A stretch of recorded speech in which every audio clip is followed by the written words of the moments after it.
दिवाली का नाम लेते ही घर की साफ सफाई की इमेज मन में जरूर आती है। इन दिनों में घर के वो कोने भी साफ हो जाते हैं, हमारी पहुंच उन कोनों तक भी हो जाती है जो पिछले 1 साल से काफी इग्नोर पड़े होते हैं। लेकिन आपको पता है कि कुछ सरल नियमों का पालन करने से ये सफाई जो है ना, ये कई गुना बेहतर रिजल्ट देती है। रिजल्ट्स मतलब सफाई करते ही क्यों हैं? दिवाली पूजन है महालक्ष्मी का, दिवाली पूजन है धन कृपा पाने का। दिवाली पूजन होता है ताकि सारा साल ईश्वर की धनमय कृपा जो है हम पर बरसती रहे, और इसमें सफाई सबसे मुख्य टूल होता है। अगर सफाई सही ढंग से ना होना तो ना आपका महालक्ष्मी पूजन सही ढंग से लगेगा और ना ही आपको पूरा साल में धन की कृपा फील होगी। तो इसका मतलब है कि अगर आप दिवाली पे धन कृपा पाना चाहते हैं तो आपको जो सफाई है ना, इसमें कुछ सरल नियमों का बहुत ही ज्यादा ध्यान रखना होगा। आज का वीडियो उन्हीं सरल नियमों पे है। अगर आपने ये नियम जान लिए तो यकीन मानिए ये जो सफाई है ना, ये आपके लक्ष्मी आगमन के रास्ते को बहुत ही ज्यादा सरल कर देगी। नमस्ते, मेरा नाम है योगेश शर्मा, स्वागत है आपका happy life with Yogesh Sharma में। और दोस्तों, आगे बढ़ने से पहले एक विनम्र निवेदन कि अगर अभी तक आपने अपने इस चैनल को सब्सक्राइब नहीं किया है तो कृपया सब्सक्राइब जरूर करिएगा और बेल बटन दबाना ना भूलिएगा। तो हम बात कर रहे थे दिवाली की सफाइयों की। कौन कौन से नियमों का ध्यान रखना चाहिए ताकि महालक्ष्मी के आने का जो रास्ता है वो प्रशस्त हो सके, वो क्लियर हो सके। इसमें सबसे पहले आपको यह ध्यान रखना है कि घर में कोई ऐसी पुरानी चीज नहीं पड़ी होनी चाहिए जो 6 से 8 महीने तक आपने यूज नहीं की है। यहां पे मैं सर्दी के कपड़ों की बात नहीं कर रहा हूं, वो तो सर्दी का सीजन आने पे यूज होते हैं। घर में स्टोर रूम में चेक करिए, क्योंकि घर में जो चीजें पड़ी होती हैं ना, ये आपकी आंखों में बिल्कुल रच बस गई होती हैं। आप डिफ्रेंशिएट नहीं कर पाते हैं क्या रखे क्या फेंके। जो चीज आप 6-8 महीने से यूज नहीं कर रहे हैं, इसको बिल्कुल इन सफाइयों में बाहर फेंकिए। पुराना इलेक्ट्रिक का सामान, पुरानी बची हुई ईंटें, टाइलें, पेंट के डिब्बे, कंस्ट्रक्शन के दौरान बचा हुआ सामान जो इस आस में आपने रखा हुआ है कि कभी जरूरत पड़ जाएगी तो यूज कर लेंगे, कृपया इस दिवाली पे इस सामान को फेंक दीजिए। क्योंकि ये सामान जो है जब यूज होगा तब होगा, और जब तक यूज नहीं हो रहा है ना, ये केवल और केवल नेगेटिविटी दे रहा है। जो स्टेल सामान होता है ना, जो जगह से अपनी हिलता नहीं है और यूज नहीं होता है, ये राहु की नेगेटिव एनर्जी बन जाता है। और राहु की नेगेटिव एनर्जी जो है ना, ये धन की दुश्मन होती है, ये घर में बरकत को खत्म करती है। तो इस दिवाली पे सफाइयों में सबसे पहले नियम का आपने ध्यान रखना है कि जो सामान 6-8 महीने से यूज नहीं हो रहा है उसको बिल्कुल फेंक दीजिए। अब आइए सफाई के दूसरे नियम पे। दूसरा नियम है आपका भंडार गृह, जहां पे आप अन्न रखते हैं। सारे का सारा भंडार गृह में से अन्न बाहर निकालिए, उसको साफ करिए और फिर अन्न को वापस वहां पे व्यवस्थित करिए। यह एक बहुत जरूरी नियम है दिवाली की सफाई का, और यह नियम जो है आपको हर हालत में दिवाली से कुछ दिन पहले फॉलो करना ही करना है। क्योंकि महालक्ष्मी में, अष्ट लक्ष्मियों में एक लक्ष्मी मां अन्न लक्ष्मी भी हैं। तो यहां पे अगर अन्न या भंडार गृह या जहां पे भी आप अपना अनाज रखते हैं, उस जगह की सफाई करना एक बहुत ही जरूरी नियम है दिवाली की सफाइयों का। और यहीं पे इसी कॉन्टिन्यूटी में आपको अपना फ्रिज भी साफ करना है। पूरा फ्रिज जो है उसको साफ करिए, सारा सामान निकालिए। फ्रिज में से भी गैर जरूरी जो सामान है उसको निकाल बाहर करिए। अगर आपका फ्रिज इस दिवाली पे गंदा है अंदर से बाहर से, तो यकीन मानिए यहां पे भी महालक्ष्मी के रूठने का एक कारण तो आप बना ही रहे हैं।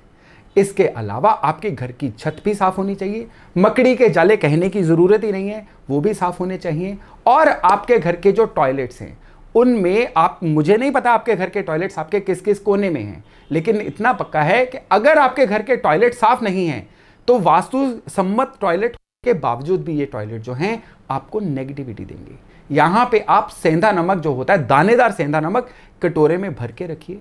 पूरी तरह से अपने टॉयलेट्स को साफ सुथरा रखना है। और टॉयलेट का जो दरवाजा है ये बंद रहना चाहिए। दरवाजा जब टॉयलेट यूज हो रहा हो तब भी बंद, नहीं यूज हो रहा हो तो भी टॉयलेट का जो दरवाजा है ये बंद रहना चाहिए। तो दिवाली की तैयारियों के बेसिक नियम में हम आगे बढ़ते हैं। अब आते हैं घर के मेन गेट पे। घर का मेन गेट आपके घर के सभी कमरों के दरवाजे और जो चिटकनियां होती हैं उन सभी का ध्यान रखिए। मेन गेट से किसी भी तरह की आवाज नहीं आनी चाहिए। पूरी तरह से इस दिवाली की तैयारियों में मेन गेट के और सभी दरवाजे के जो कब्जे होते हैं, जो जॉइंट्स होते हैं, उनकी ऑयलिंग करिए। यहां से कभी भी दरवाजों से चर चर की आवाज नहीं आनी चाहिए। जो दरवाजे जमीन से लग के खुल रहे हैं उनकी अलाइनमेंट करवाइए। यह भी एक बहुत बड़ा वास्तु दोष है। यह दोष भी बरकत का, महालक्ष्मी के आगमन का दुश्मन होता है। आपके घर का मेन गेट टूटा फूटा नहीं होना चाहिए, मेन गेट के आसपास का जो फर्श है ये भी टूटा फूटा नहीं होना चाहिए। दिवाली की तैयारियों में इस चीज की बहुत ज्यादा केयर करनी है। दिवाली की तैयारी केवल घर में दीपमाला करने से नहीं होगी, ये चीजें बेसिक चीजें हैं, इनका आपने बहुत ही अच्छे तरीके से ख्याल रखना है। इसके अलावा जो दरवाजों की चटकनियां हैं ये भी अटकनी नहीं चाहिए। तो मेन गेट, घर के सभी दरवाजे और चटकनियां, इनकी ऑयलिंग करिए, इनकी मुरम्मत करवाइए, इनके अंदर कोई खराबी है तो इसको भी सही करवाइए। तो चलिए अब इसके बाद आते हैं दिवाली की तैयारियों के बाकी उपायों पे। तो सबसे पहले आइए घर के सेंटर पॉइंट यानी ब्रह्मस्थान पे। घर की जो मुख्य गृहिणी हैं, घर की जो हेड ऑफ द फैमिली हैं, उनको बोलिए कच्चे दूध में केसर डाल के, 2-4 बूंदे कच्चे दूध की उसमें थोड़ा सा केसर डाल के उसके छींटे रोज सुबह ब्रह्मस्थान पे दे। दिवाली से कम 5 या 7 दिन पहले उस उपाय को शुरू करिए और दिवाली वाले दिन तक रोज सुबह घर का जो सेंटर प्लेस है उस पे दूध और केसर का छींटा देना शुरू करिए। इसके अलावा कच्चे दूध में ही थोड़ी सी हल्दी, थोड़ा सा कपूर का चूरा, ये कपूर कौन सा, भीमसेनी कपूर, और थोड़ा सा गंगा जल, ये मिक्स करिए और इसके छींटे मुख्य द्वार के दोनों तरफ रोज सुबह दिलवाइए। ये 2 उपाय दिवाली की तैयारियों का सबसे बड़ा टूल है। चावल को पीसिए, उसमें हल्दी और केसर मिक्स करिए और इसका स्वस्तिक जो है रोज आपने मेन गेट पे बनाना है। रोज पुराने को वाइप आउट करिए और नया स्वस्तिक जो है घर के मुख्य द्वार पर बनाइए। ये दिवाली से कम अब 10 से 11 दिन पहले शुरू कर सकते हैं और इसको दिवाली वाले दिन तक आपने रोज जारी रखना है।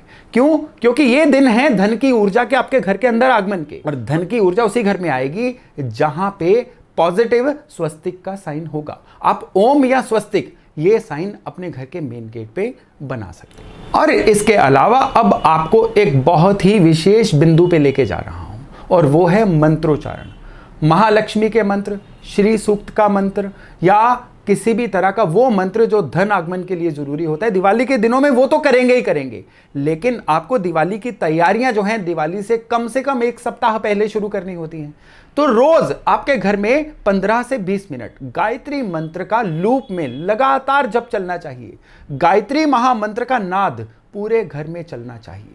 गायत्री मंत्र का नाद जो है ना, ये आपके घर की हर तरह की नेगेटिव ऊर्जा, चाहे वो नजर दोष हो, चाहे वो रोग की एनर्जी हो, चाहे वो घर में आपसी कलह की एनर्जी हो, चाहे बरकत की कमी की एनर्जी हो, इन सभी एनर्जीज को दूर करता है। क्योंकि उसी घर में महालक्ष्मी आएंगी। महालक्ष्मी का मंत्र जो है उसी घर में फलित होगा जिस घर में गायत्री मंत्र के द्वारा पॉजिटिविटी का संचार हुआ होता है। तो दिवाली से कम हफ्ता 5 दिन पहले रोजाना 15 से 20 मिनट घर में गायत्री महामंत्र का नाद जरूर चलाइएगा। लेकिन कोशिश करिएगा कि गायत्री मंत्र का जप शुरू करने से पहले घर की सफाइयां हो चुकी हों, क्योंकि साफ घर में जो गायत्री मंत्र चलेगा ना, इसकी ऊर्जा और बेहतर तरीके से आपकी लाइफ में आएगी। तो मैं आशा करता हूं कि ये जानकारी इस दिवाली की तैयारियों में आपके बहुत काम आएगी। आने वाले वीडियोस में मैं दिवाली की तैयारियों को, महालक्ष्मी के आगमन को सुगम कैसे बनाएं, इसके लिए बहुत सारी जानकारी आपके लिए लेके आ रहा हूं। तब तक जुड़े रहिएगा मेरे साथ। बहुत जल्द मिलते हैं एक नए टॉपिक, एक नए विषय के साथ। तब तक अपना खूब ध्यान रखिएगा। नमस्ते।